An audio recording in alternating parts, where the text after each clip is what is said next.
দীর্ঘদিন আমি এই কথা বলেছি। যেদিন দেখেছি সে নবীগণকে গুনাহগার বলে, সেদিন থেকে আমি বলেছি সে খ্রিস্টানের দালাল। কিন্তু বেশি লোকে আমার কথাটা সহজে মানতে রাজি ছিল না।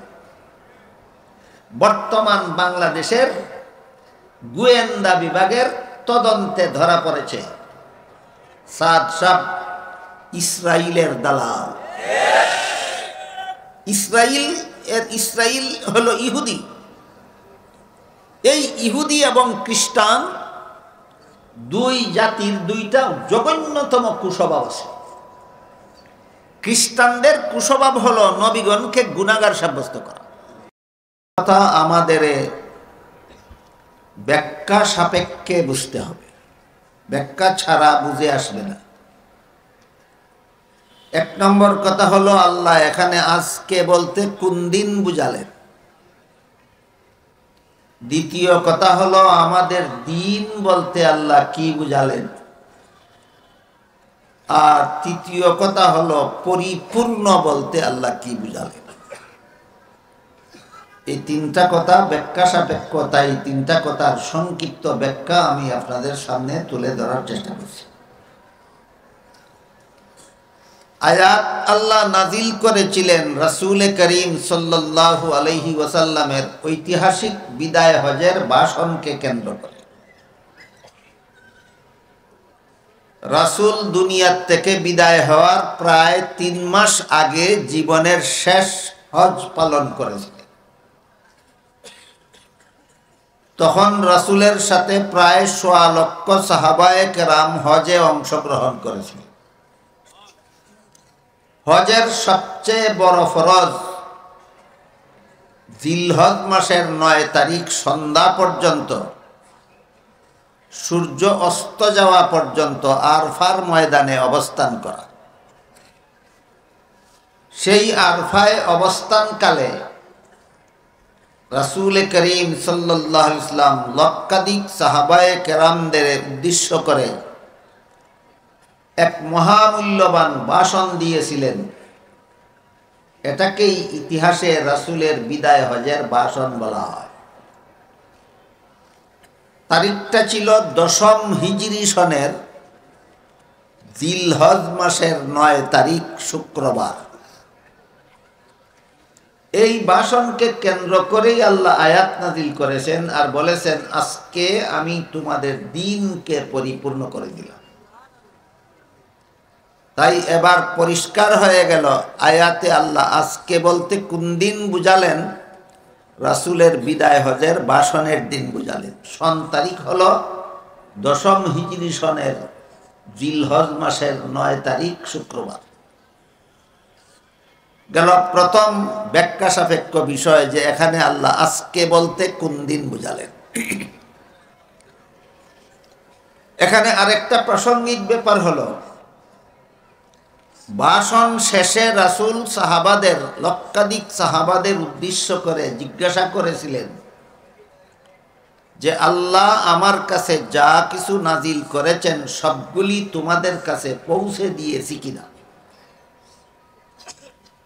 এটা জিজ্ঞাসা করার কারণ হলো আল্লাহ ইতিপূর্বে রাসূলের কাছে একটি আয়াত নাজিল করে বলেছিলেন ইয়া আইয়ুহার রাসূল বাল্লিগ মা উনজিলা ইলাইকা মির রাব্বিক ওয়া ইল্লাম তাফআল ফামা বাল্লাগতা রিসালাতাহ। এর অর্থ হলো ইতিপূর্বে আল্লাহ বলেছিলেন হে রাসূল করিম সাল্লাল্লাহু আলাইহি ওয়াসাল্লাম, আল্লাহর পক্ষ থেকে আপনার কাছে যা কিছু পাঠানো হয় অর্থাৎ কুরআন আর হাদিস সবটুকু আমার বান্দাদের কাছে পৌঁছে দিন। একটি কথাও যদি পৌঁছাবার বাকি থাকে তাহলে আপনাকে রাসূল হিসাবে যে দায়িত্ব দেওয়া হয়েছে সে দায়িত্ব পালন হবে না। আল্লাহর একটি কথা পৌঁছাবারও বাকি থাকলে রাসূলের দায়িত্ব পালন হবে না। এই কথাটা অত্যন্ত শক্ত ছিল রাসূলের জন্য। তাই বিদায় হজের ভাষণের শেষের দিকে রাসূল আগে সাহাবাদের সাক্ষী করে বলেছিলেন হাল বাল্লাগতুকুম, আল্লাহর পাঠানো সব কথা আমি তোমাদের কাছে পৌঁছে দিয়েছি কিনা? সাহাবায়ে কেরাম বলেন, বালা ইয়া রাসূলুল্লাহ, আল্লাহ আপনার কাছে যত কথা পাঠিয়েছিলেন সবগুলি আপনি আমাদের কাছে পৌঁছে দিয়েছেন। তখন রাসূল আল্লাহকে সম্বোধন করে বলেছিলেন, হে আল্লাহ, আপনি সাক্ষী থাকুন, আপনার বান্দারা স্বীকার করছে আপনার পাঠানো সব কথা আমি পৌঁছে দিয়েছি। এই প্রসঙ্গে আল্লাহ সূরা মায়েদার ৩ নম্বর আয়াত নাযিল করেন। এই আনুষঙ্গিক কথাটা বুঝে থাকলে আপনারা একটু দয়া করে বলুন তো, রাসূল আল্লাহ প্রদত্ত দায়িত্ব পালনে কি পরিমাণ ত্রুটি করেছিলেন? বিন্দু মাত্র ত্রুটি করেছিলেন? সাহাবায়ে কেরাম বলেন কোনো ত্রুটি করেননি। রাসূল দাবি করেন কোনো ত্রুটি করিনি। আল্লাহ বলেন তোমাদের দ্বীনকে পরিপূর্ণ করে দিলাম। রাসূলের ত্রুটির কারণে না ত্রুটি না করার কারণে? এরপরও যদি কেউ বলে যে রাসূল আল্লাহর দায়িত্ব পালনে, রেসালতের দায়িত্ব পালনে ত্রুটি করেছিলেন বলে আল্লাহ তাকে ক্ষমা প্রার্থনা করতে বলেছেন, এটা দ্বীনের কথা হবে না বদ্দীনের কথা হবে? এমন বদ্দীনের কথা যারা সমাজে বলে, তারাও আজকাল আপনাদের বলে, হে মুসলমান সব আসো আমরা সব ঐক্যবদ্ধ হয়ে যাই। তোমাদের মতো বদ্দীনের সাথে মুসলমান গিয়ে ঐক্যবদ্ধ হবে নাকি? মুসলমান তো দ্বীন পালনের মাধ্যমে ঐক্যবদ্ধ হওয়ার কথা। আল্লাহ সূরা আলে ইমরানের ১০৩ নম্বর আয়াতে বলেছেন, ওয়াতাসিমু বিহাবলিল্লাহি জামিআন ওয়া লা তাফাররাকু, অর্থাৎ হে মুমিন মুসলমানেরা, তোমরা আল্লাহর দ্বীন পালনের মাধ্যমে ঐক্যবদ্ধ হও। আল্লাহ পরিষ্কার নির্দেশ দিয়েছেন, বদ্দীন হইয়া ঐক্যবদ্ধ হইল না, দ্বীনদার হইয়া ঐক্যবদ্ধ হও। মুসলমান বদ্দীনী মতবাদ গ্রহণ করে ঐক্যবদ্ধ হতে আল্লাহ বলেছেন না দ্বীনদার হওয়ার মাধ্যমে? দ্বীনদার হওয়ার মাধ্যমে ঐক্যবদ্ধ হওয়ার কথা বলেছেন। কাজেই আমাদেরকে যারাই ঐক্যের দাওয়াত দেবে, আমরা তাদেরকেই যাচাই করে দেখতে হবে তারা দ্বীনদার না বদ্দীন। যদি বলে রাসূল দায়িত্ব পালনে ত্রুটি করেছেন, আল্লাহ বলেন ত্রুটি করেননি, রাসূল বলেন ত্রুটি করিনি, সাহাবাগণ বলেন ত্রুটি করেননি, তারপরে যদি কেউ বলে রাসূল দায়িত্ব পালনে ত্রুটি করেছেন, তাহলে এরা নিশ্চয়ই দ্বীনদার নয়, বদ্দীন। বদ্দীনের সাথে ঐক্য করার কথা আল্লাহ কোরআনে বলেননি, কোরআনে দ্বীনদারের সাথে ঐক্য করার কথা বলেছেন। আমি দুঃখিত, আরো 2টা প্রোগ্রামে আমার অনেকক্ষণ বয়ান করে আসতে হয়েছে। আমি শারীরিকভাবে খুব ক্লান্ত এবং গলার আওয়াজও বসে গেছে, কথা বলতে কষ্ট হয়। তা না হলে আল্লাহ আমাদের দ্বীন বলতে কি বুঝালেন বিষয়টা ক্লিয়ারলি আপনাদেরকে আমি বলতাম। সেই সময় সুযোগ না থাকলেও অন্তত মোটামুটিভাবে কিছুটা বলার চেষ্টা করব, যেন আপনারা মোটামুটিভাবে বুঝে যেতে পারেন এবং জীবনভর মনে রাখতে পারেন। আলোচ্য আয়াতে 3টি বিষয় ছিল আমাদের ব্যাখ্যা সাপেক্ষে বুঝার। প্রথমটা হলো আজকে বলতে আল্লাহ কোন দিন বুঝালেন, এর সংক্ষিপ্ত জবাব হলো রাসূলের বিদায় হজের ভাষণের দিন। তারিখটা হলো 10ম হিজরি সনের জিলহজ মাসের 9 তারিখ শুক্রবারে আল্লাহ আয়াত নাযিল করে বলেন, আজকে আমি তোমাদের দ্বীনকে পরিপূর্ণ করে দিলাম। বলতে পারবেন এবার কেউ এখানে আজকে বলতে কোন দিন? বিদায় হজের ভাষণ। 2 নম্বর ব্যাখ্যা সাপেক্ষ কথাটা হলো আমাদের দ্বীন বলতে আল্লাহ কি বুঝালেন। এই দ্বীন শব্দটা আল্লাহ কোরআনে বিভিন্ন আয়াতে বিভিন্ন অর্থে ব্যবহার করেছেন।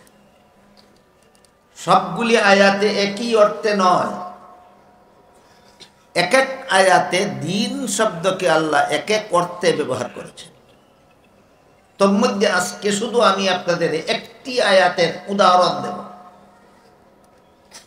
সূরায়ে শূরা এর 13 নম্বর আয়াতে আল্লাহ বলেন আকিমুদ্দিন। এখানে দিন শব্দকে আল্লাহ ইসলামের বিশুদ্ধ মতবাদ অর্থে ব্যবহার করেছেন। আকিমুদ্দিনের অর্থ হলো তোমরা ইসলামের বিশুদ্ধ মতবাদে অটল থাকো, ইসলামের নামে ভ্রান্ত মতবাদ পোষণ করো। বুঝে থাকলে বলুন তো, সূরায়ে শূরার 13 নম্বর আয়াতে আকিমুদ্দিন আয়াতে আল্লাহ দিন শব্দকে কোন অর্থে ব্যবহার করেছেন? ইসলামের বিশুদ্ধ মতবাদ, ইসলামের বিশুদ্ধ। কারণ হলো রাসূলের যুগেও এমন কিছু লোক ছিল যারা দাবি করত তাদের ধর্ম ইসলাম, কিন্তু মতবাদ পোষণ করত ইসলাম বিরোধী। এদেরকে সতর্ক করে দিয়ে আল্লাহ বলেছিলেন আকিমুদ্দিন, ইসলামই যদি তোমার ধর্ম হয়ে থাকে তাহলে ইসলামের নামে ভ্রান্ত মতবাদ পোষণ করবা না, ইসলামের বিশুদ্ধ মতবাদে অটল থাকো।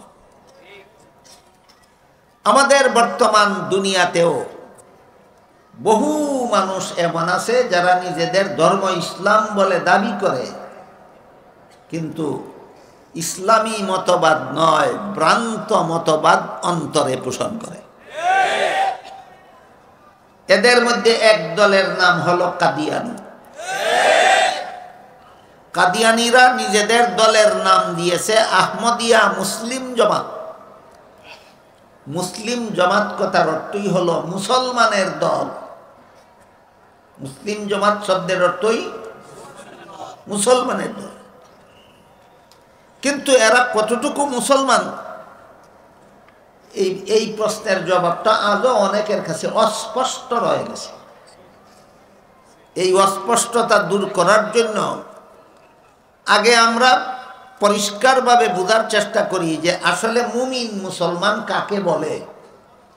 ওইটা বুঝলেই কাদিয়ানি মুসলমান না অমুসলমান সেটা পরিষ্কারভাবে বুঝে। যার মধ্যে ঈমান আছে সেই মুমিন, সেই মুসলমান। আর ঈমান কাকে বলে এই প্রশ্নের অতি সংক্ষিপ্ত জবাব হলো আল্লাহ কোরআনে যা কিছু বলেছেন সবগুলি সঠিক বলেছেন, এই কথা বিশ্বাস করার নাম ঈমান। আল্লাহ কোরআনে যা কিছু বলেছেন সবগুলি সঠিক বলেছেন, এই কথা বিশ্বাস করার নাম ঈমান। কাজেই কোরআনের কোনো কথা যদি কেউ সন্দেহ করে, ঠিক না বেঠিক, কোরআনের কোনো কথার বিরুদ্ধে যদি কেউ কোনো আপত্তি উত্থাপন করে, তাহলে তার আর ঈমান থাকে না, সে বেঈমান কাফির হয়ে যায়। খুব সংক্ষেপে বলছি, যেহেতু আমি আগেই বলেছি আমি শারীরিকভাবে অসুস্থ, গলার আওয়াজ বসে গেছে, কথা বলতে খুব কষ্ট হচ্ছে। আর না হলে আমি ঈমানের বিস্তারিত বিবরণ আপনাদের সামনে তুলে ধরতাম। তারপরও যেটুকু বলেছি জীবন বর্মনে রাখার মতো, যে আল্লাহ কোরআনে যত কথা বলেছেন সবগুলি সঠিক বলেছেন বলে বিশ্বাস করার নাম ঈমান। আল্লাহ কোরআনের এক আয়াতে বলেছেন লা ইলাহা ইল্লাল্লাহ, তাই লা ইলাহা ইল্লাল্লাহ বিশ্বাস করার নাম ঈমান। আর এক আয়াতে বলেছেন মুহাম্মাদুর রাসূলুল্লাহ, তাই মুহাম্মাদুর রাসূলুল্লাহ বিশ্বাস করার নাম ঈমান। এভাবে আল্লাহ কোরআনে যত কথা বলেছেন সবগুলি সঠিক বলেছেন, বিশ্বাস করার নাম ঈমান। কোরআনের কোনো কথা যদি কেউ বিশ্বাস করে না, তখন আর মুমিন মুসলমান থাকে না, বেঈমান কাফির হয়ে যায়। এই কথাটা বোঝার পরে এখন আমরা বোঝার চেষ্টা করব কাদিয়ানি মুসলমান না কাফির। আপনারা জবাব দিবেন না, জবাব পরে দিবেন। আমরা এখন বোঝার চেষ্টা করব কাদিয়ানি মুসলমান না কাফির। পবিত্র কোরআনের সূরা আহজাবের 40 নম্বর আয়াতে আল্লাহ আমাদের নবীকে একটা উপাধি দিয়েছেন, সেটা হলো খাতামুন নবিয়্যিন। এই উপাধিটা মনে রাখতে পারেন জীবনভর। কোরআনে আল্লাহ আমাদের নবীকে অনেকগুলি উপাধি দিয়েছেন। এর মধ্যে একটি উপাধি হলো আমাদের নবী খাতামুন নবিয়্যিন। বলুন কি? খাতাম। আর হাদিস শরীফে রাসূল করিম সাল্লাল্লাহু আলাইহি ওয়াসাল্লাম বলেন, লা তাকুমুস সাআতু হাত্তা ইউবআসা দাজ্জালুনা কাযযাবুনা কুল্লুহুম ইয়াজআমু আন্নাহু নাবিয়্যুন ওয়া আনা খাতামুন নাবিয়্যিন লা নাবিয়্যা বাদি। এর অর্থ হলো, আমার পরবর্তী কেউ যদি নবী হওয়ার দাবি করে তাহলে সে হবে মিথ্যাবাদী দাজ্জাল। কারণ বর্ণনা করে রাসূল বলেন, আল্লাহ যে আমাকে খাতামুন নবিয়্যিন উপাধি দিয়েছেন, এর অর্থ হলো আমার পরে আর কোনো নবী নাই, আমি শেষ নবী। তাহলে সূরা আহজাবের ৪০ নম্বর আয়াতে আল্লাহ আমাদের নবীকে শেষ নবী বলেছেন কিনা? কাদিয়ানীরা কি মানে? তাহলে এবার বলুন, কাদিয়ানীরা কোরআনের কোন সূরার কত নম্বর আয়াত মানে না? এবার বলেন, মুসলমান না কাফের? কোন সূরার কত নম্বর আয়াত না মানার কারণে কাফের?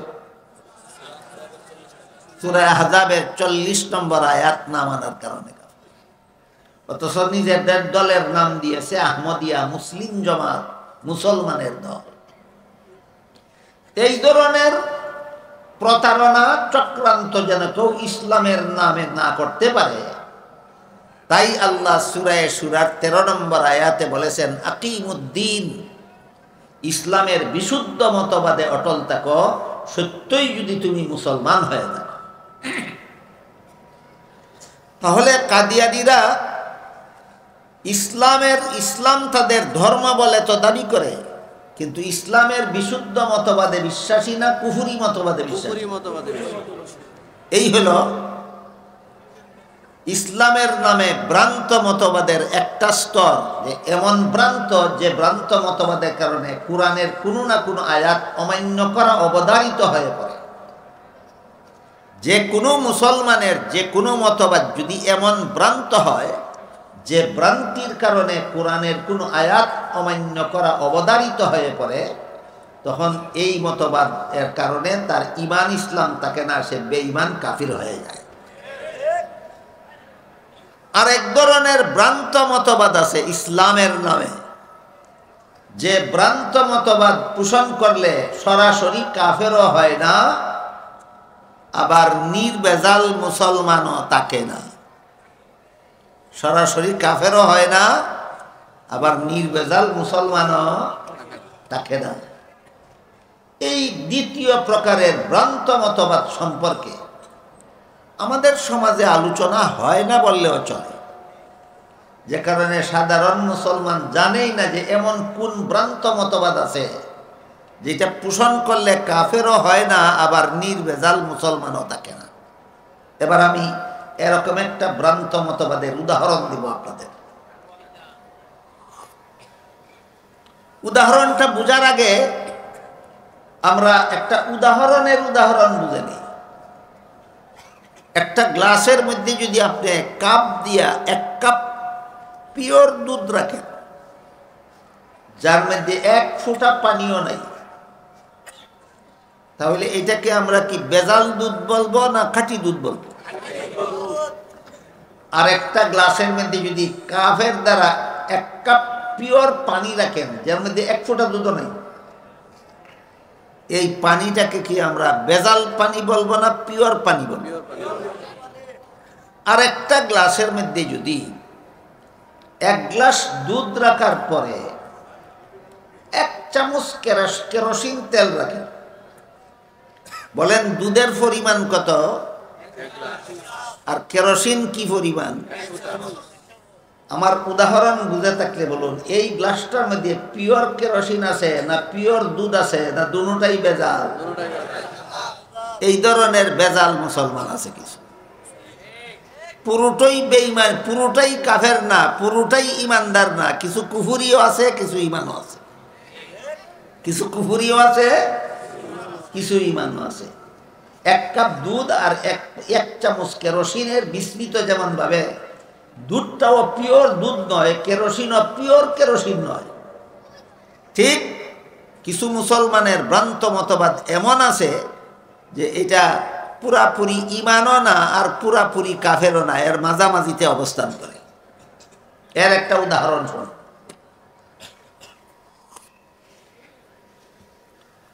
আল্লাহ পাক রব্বুল আলামিন পবিত্র কোরআনের এক আয়াতে ঘোষণা দিয়েছেন, লা ইয়ানালু আহদিজ জালিমিন। এর অর্থ হলো গুনাহগারদেরকে আমি নবী বানাই না। কি অর্থ? গুনাহগারদেরকে নবী বানাই না। কাজেই নবীগণ, সমস্ত নবীগণ যেই গুণে গুণান্বিত হবে আল্লাহর মূলনীতি অনুসারে, সেটা হলো আজীবন বেগুনাহ হওয়া। আজীবন বেগুনাহ হওয়া এটা নবীগণের, সমস্ত নবীগণের একটা বিশেষ গুণ। এই জন্য আহলে সুন্নাত ওয়াল জামাতের আকীদা বিশ্বাস হলো হযরত আদম আলাইহিস সালাম থেকে নিয়ে মুহাম্মাদুর রাসূলুল্লাহ সাল্লাল্লাহু আলাইহি ওয়াসাল্লাম পর্যন্ত সমস্ত নবী রাসূলগণ আজীবন বেগুনাহ। আমি জানি না আপনারা কে কি বিশ্বাস করেন। আহলে সুন্নাত ওয়াল জামাতের বিশ্বাস, আহলে সুন্নাত ওয়াল জামাত বলতে এক হাদিসে আল্লাহর রাসূল বলেছেন, আমার মুসলমান উম্মত ৭৩ দলে বিভক্ত হয়ে ৭২ দল মুসলমান জাহান্নামে যাবে, একদল মুসলমান জান্নাতে যাবে। সাহাবায়ে কেরাম জান্নাতি মুসলমানের দলটার পরিচয় জানতে চাইলে রাসূল বলে দিলেন, মুসলমানের যেই দলের আদর্শ হবে দুইটা জিনিস, একটা নবীর সুন্নত আর একটা সাহাবাগণের জামাত। যারা মানে তারা আহলে সুন্নাত ওয়াল জামাত। ক্লিয়ার হইল কিনা? যারা নিজেদের ধর্মকর্ম পালনের জন্য দুইটা জিনিসকে আদর্শ মাপকাঠি রূপে মানবে, একটা আদর্শ মাপকাঠি হলো নবীর সুন্নত আর একটা আদর্শ মাপকাঠি সাহাবায়ে কেরামের জামাত। এই রাসূলের এই হাদিসটা যারা মানে তাদের নাম আহলে সুন্নাত ওয়াল জামাত। এই আহলে সুন্নাত ওয়াল জামাতের আকীদা বিশ্বাস হলো বিশুদ্ধ মতবাদ ইসলামের।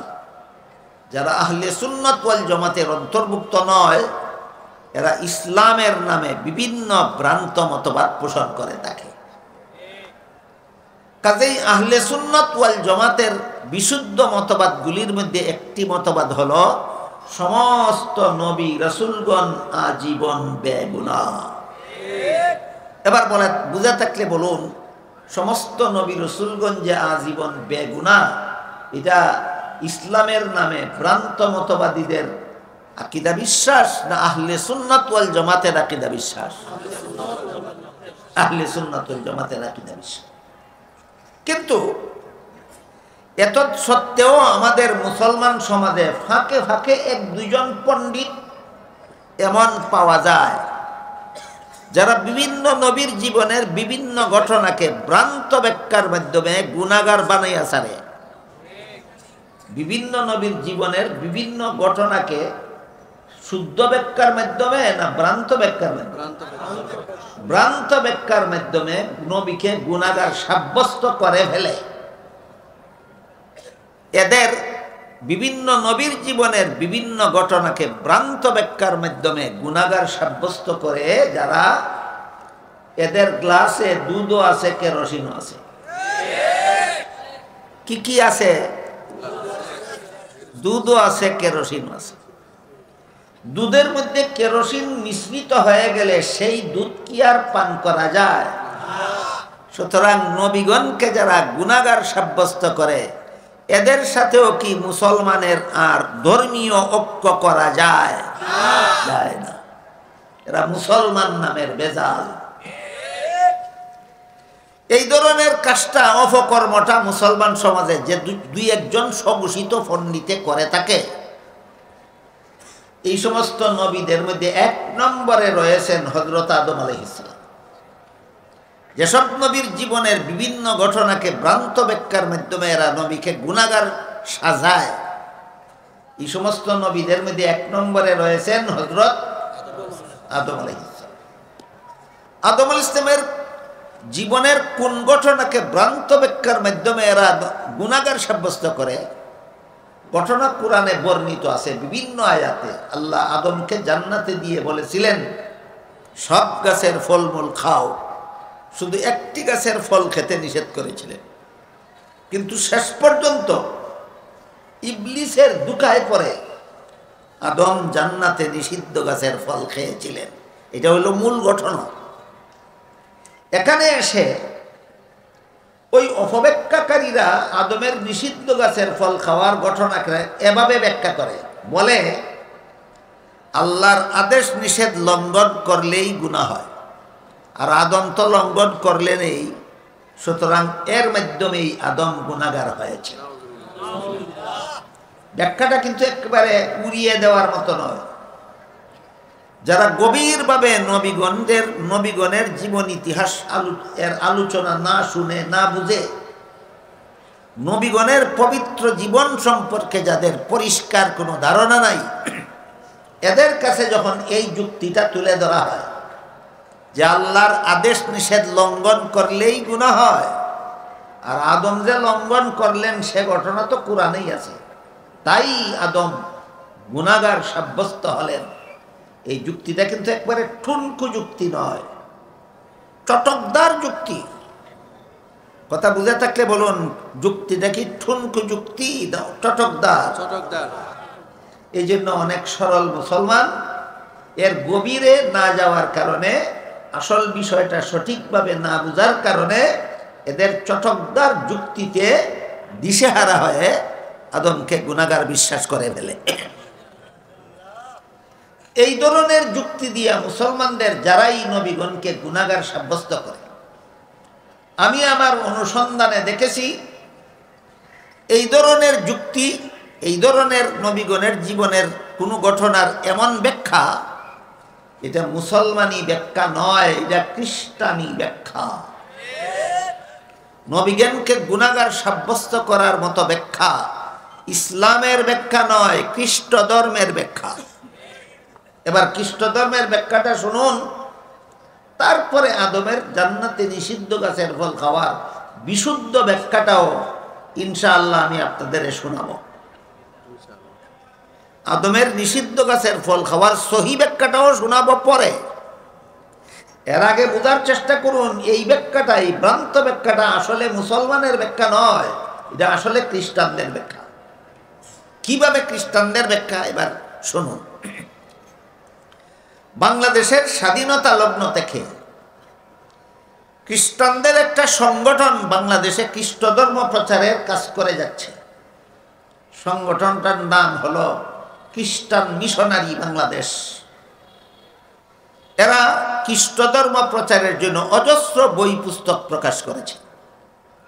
তাদের প্রকাশিত বই পুস্তকগুলির মধ্যে একটা বইয়ের নাম আছে কোরআনের আলোকে বেহেশতে যাওয়ার পথ। নাম শুনে ভাববেন না এটা কোনো মুসলমান আলেমের লেখা, এটা খ্রিস্টানদের লেখা বই।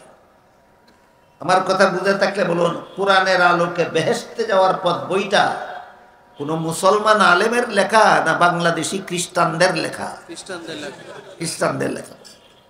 এই বইয়ে যতগুলি বাজে কথা লেখেছে, এর মধ্যে দু চারটা বাজে কথা আপনাদের শুনে। সর্বপ্রথম বাজে কথাটা লিখেছে, প্রথম মানুষ আদম প্রথম পাপিষ্ট। কি ছিল আদমের পাপ? জান্নাতে নিষিদ্ধ গাছের ফল খাওয়া ছিল আদমের পাপ। খ্রিস্টানদের বইয়ের রেফারেন্স বুঝে থাকলে বলুন, জান্নাতে নিষিদ্ধ গাছের ফল খাওয়ার কারণে আদমকে পাপিষ্ট সাব্যস্ত করা, এটা মুসলমানের মতবাদ না খ্রিস্টানদের মতবাদ? তাহলে মুসলমানদের মধ্যে যারা এই যুক্তি দিয়া থাকে আর আদমকে গুনাহগার বলে থাকে, কোনো সন্দেহ নাই এদের মস্তকটা খ্রিস্টানেরা ধুলাই করে ফেলেছে। এদের মস্তক কার দ্বারা ধুলাইকৃত? খ্রিস্টানদের দ্বারা ধুলাইকৃত মস্তক। এইরকম ধুলাইকৃত মস্তিষ্ক সম্পন্ন অপব্যাখ্যাকারীদের বর্তমান বিশ্বে একজন অপব্যাখ্যাকারী নামধারী মুসলমানের নাম সাদ সাহেব। সাদ সাহেব বলে জাকারিয়া আলাইহিস সালাম আল্লাহর দরবারে শাস্তিযোগ্য অপরাধ করেছেন, ইউসুফ আলাইহিস সালাম আল্লাহর দরবারে শাস্তিযোগ্য অপরাধ করেছিলেন, মুসা আলাইহিস সালাম আল্লাহর দরবারে শাস্তিযোগ্য অপরাধ করেছিলেন, এমনকি মুহাম্মদুর রাসূলুল্লাহ সাল্লাল্লাহু আলাইহি ওয়াসাল্লাম আল্লাহর দরবারে শাস্তিযোগ্য অপরাধ করেছিলেন। আমি যতক্ষণ কথা বলেছি আপনারা যারা শুনেছেন বুঝেছেন, বলুন এই কথাগুলি সাদ সাহেব কোন মুসলমানের মস্তিষ্ক প্রসূত কথা বলে না খ্রিস্টানি মতবাদের কথা মুসলমান সমাজে প্রচার করে? খ্রিস্টানি মতবাদের কথা মুসলমান সমাজে প্রচার করে। পরিষ্কার হয়ে গেল এই লোকটা ইহুদি খ্রিস্টানের দালাল। দীর্ঘদিন আমি এই কথা বলেছি, যেদিন দেখেছি সে নবীগণকে গুনাহগার বলে সেদিন থেকে আমি বলেছি সে খ্রিস্টানের দালাল। কিন্তু বেশি লোকে আমার কথাটা সহজে মানতে রাজি ছিল না।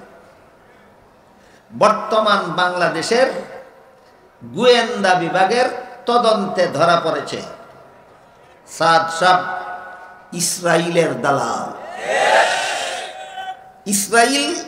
ইসরাইল হলো ইহুদি। এই ইহুদি এবং খ্রিস্টান দুই জাতির দুইটা জঘন্যতম কুস্বভাব আছে। খ্রিস্টানদের কুস্বভাব হলো নবীগণকে গুনাহগার সাব্যস্ত করা, আর ইহুদিদের কুস্বভাব হলো যারা সঠিক পথে ধর্ম পালন করে এদেরকে হত্যা করে ফেলা। উভয়টা স্বভাব সাদের অনুসারী সাদিয়ানীদের মধ্যে বিদ্যমান। এরা একদিকে নবীগণকে গুনাহগার সাব্যস্ত করে, অপরদিকে যারা গুনাহগার মানে না এরা এদেরকে টঙ্গীর ময়দানে হত্যা করে। সুতরাং সাদপন্থী অনুসারীদের মধ্যে দুই বেদিন জাতির দুইটা জঘন্যতম কুস্বভাব বিদ্যমান। একটা কুস্বভাব হলো নবীগণকে গুনাহগার সাব্যস্ত করা, আর একটা কুস্বভাব হলো এই ভ্রান্ত মতবাদ যে মুসলমান মানে না তাকে হত্যা করে ফেলা। খ্রিস্টানরা সেই বইয়ে আরো লিখেছে, প্রথমে লিখেছে প্রথম মানুষ আদম প্রথম পাপিষ্ঠ, জান্নাতের নিষিদ্ধ গাছের ফল খাওয়া ছিল তার পাপ, তাই পাপিষ্ঠ আদমের বংশে যত নবী জন্ম হয়েছে সবগুলি নবী জন্মগত পাপিষ্ঠ। কি ছিল অন্যান্য নবীর পাপ? বইয়ে লেখে পাপিষ্ঠ আদমের বংশে জন্ম হওয়াটাই ছিল অন্য নবীদের পাপ। বলুন আপনারা, কেউ কি নিজের ইচ্ছায় জন্ম হয় না আল্লাহর ইচ্ছায়? তাহলে জন্ম হওয়াটা যদি পাপ হয়, এ পাপে বান্দা পাপী হয় না স্বয়ং আল্লাহকেই পাপী সাব্যস্ত করা? চিন্তা করে দেখেন ধর্মের নামে কত বড় গাঁজাখুরি কথা এই খ্রিস্টানেরা পালন করে থাকে। তারপরে তৃতীয় যে কথাটা খ্রিস্টানেরা সেই বইয়ে লিখেছে সেটা হলো